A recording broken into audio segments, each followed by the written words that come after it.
사네립은 아시리아 제국의 왕으로 그의 통치는 고대 근동사에서 중요한 전환점을 이루었습니다. 그의 이름은 아슈르 신이 대신 형성한다는 뜻입니다. 아시리아의 이데올로기는 아슈르 신이 왕을 선택하여 혼란이 있는 곳이라면 어디든지 정복하여 질서를 확립하라는 임무를 주었다는 것입니다. 아시리아의 왕은 정복과 착취를 자신의 사명으로 생각했습니다. 사네립은 바로 그 사명을 가장 충실하게 수행한 왕 중에 한 명입니다. 그는 강력한 군사적, 행정적 지도자 중 하나로 알려졌으며 그의 통치 시기에는 제국의 강력한 확장이 이루어졌습니다. 그는 대규모 건축과 행정개혁을 통해 제국의 번영을 이끌었으나 그의 폭력적 정책과 정치적 판단 실수는 제국 몰락의 불씨가 되기도 했습니다. 사네립의 정책. 사네립은 수도를 칼라에서 니느웨로 옮겼습니다. 그는 니느웨의 무적의 궁전이라 불리는 거대한 궁전을 건설했고 정교한 부조와 기록물로 장식하였습니다. 그는 사네립 문화로 알려진 대규모 관계 시스템을 구축하여 농업 생산력을 크게 높였습니다. 이로 인해 아시리아 제국의 경제 기반을 강화하였습니다. 니느웨는 사네립의 통치하에 고도로 발달된 도시로 성장했으며 그의 건축 프로젝트는 고대 근동 건축사의 중요한 유산으로 평가받습니다. 그는 지방 통치자들을 견제하고 중앙의 권력을 강화하기 위해 직접 통치 체제를 확립하였습니다. 사네립은 제국의 국경을 확장하고 반란을 진압하며 아시리아의 지배력을 강화했습니다. 특히 그는 바벨론을 반복적으로 정복했으며 이를 통해 제국의 강력한 군사력을 과시했습니다. 사네립의 과오. 사네립은 바벨론을 반복적으로 정복했으나 효과적으로 통치하는 데 실패했습니다.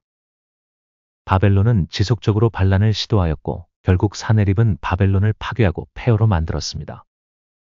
이로 인해 아시리아와 바벨론의 관계는 돌이킬 수 없을 만큼 악화되었습니다. 바빌로니아 사람들은 아시리아를 증오하였고 나중에 바빌로니아가 메디아와 연합하여 아시리아를 멸망시키는 계기가 되었습니다. 사네립은 공포 정치로 점령지의 반란을 억제하였습니다. 그의 군대는 무자비한 약탈과 학살로 유명했습니다.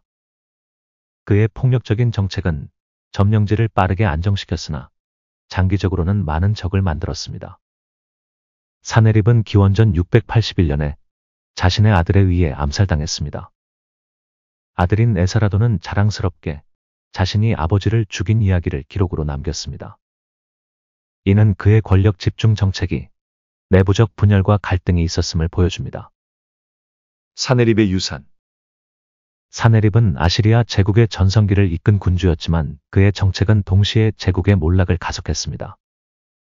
그의 건축과 행정적 업적은 찬사를 받지만 바벨론에 대한 억압과 그의 잔혹한 통치 방식은 지속적인 반발을 불러일으켰습니다.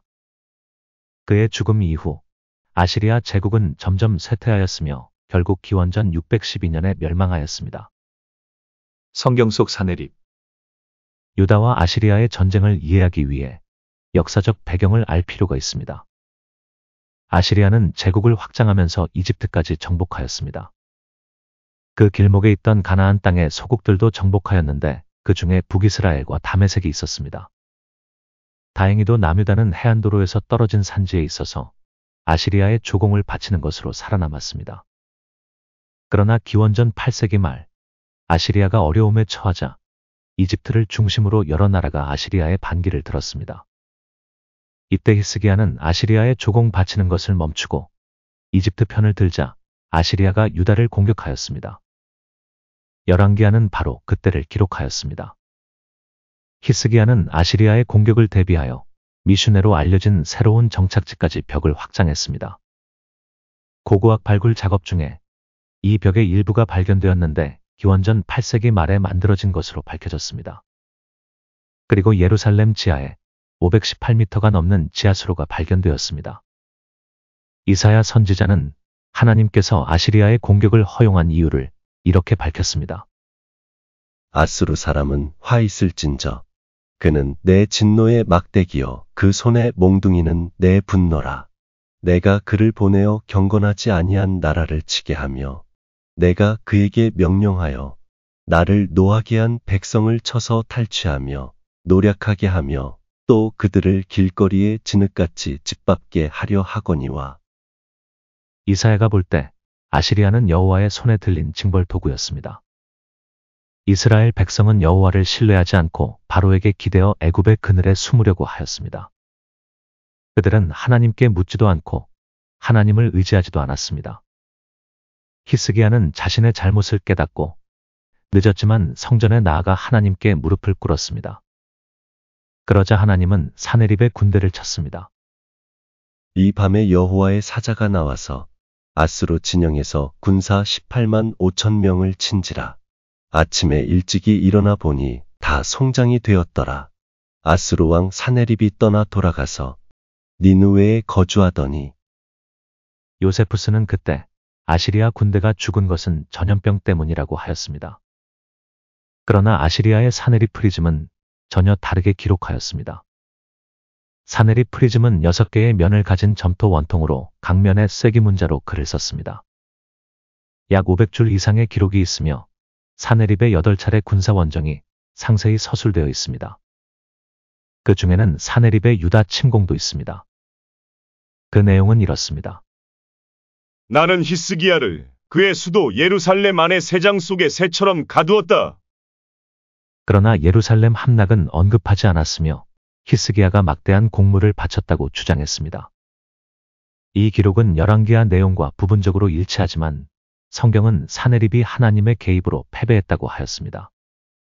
사네립의 프리즘과 성경 기록의 차이. 사네립 프리즘은 정복 전쟁의 정당성과 자신의 위대함을 과장하기 위해 기록한 선전 자료입니다. 따라서 기록이 정확한 사실이라고 보기 어렵습니다. 예루살렘 공선전의 실패와 같은 불리한 사건은 의도적으로 삭제되었을 가능성이 매우 높습니다. 아시리아는 반란을 일으킨 국가의 왕들을 죽여서 성벽에 매다는 것으로 유명합니다. 그런데 사네립이 히스기야를 왕의 자리에서 끌어내리지도 않고 살려주었다는 것은 놀라운 일입니다. 이것은 정상이 아니며 예루살렘을 정복하지 못한 것이 분명합니다. 고대 전쟁은 정복 전쟁이고 군사들은 약탈을 목적으로 하기 때문에 포위 공격하다 그만두는 일은 특별한 경우가 아니면 없습니다. 반면에 성경은 역사의 정확한 기록보다 신학적 해석에 초점을 맞춥니다. 따라서 사네립의 포위 공격을 이겨낸 것을 하나님의 주권과 구원에 있다고 해석하였습니다. 그렇다고 성경의 기록이 역사적 사실에 근거를 두지 않았다는 뜻은 아닙니다. 성경은 히스기야가 막대한 공물을 바쳤다는 것도 솔직하게 기록하였습니다. 그렇지만 하나님은 아시리아 군대를 쳤고 사네립은 결국 철수하였습니다. 사네립의 위대함을 선전하기 위해 기록한 사네립의 프리즘에 비해 성경은 정확한 역사적 사실을 기록하면서 동시에 그것이 가진 신학적 의미를 서술하였습니다.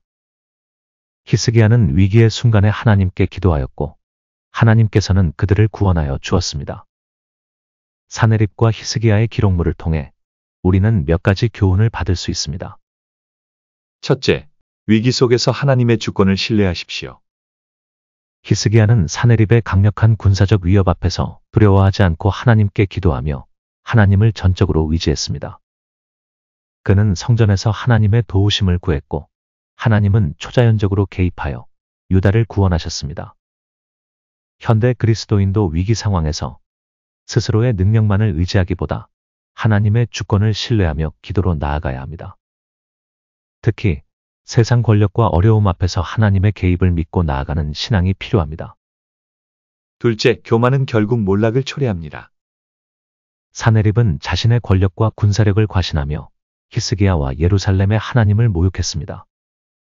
그러나 그의 교만은 결국 실패로 이어졌고 그는 자신의 아들에 의해 암살당하는 비극적 결말을 맞았습니다. 이 사건은 인간의 교만과 자만심이 하나님의 주권 아래서 얼마나 무력한지 보여줍니다. 세상의 성공이나 권력을 자랑하지 말고 모든 것이 하나님의 은혜임을 기억해야 합니다.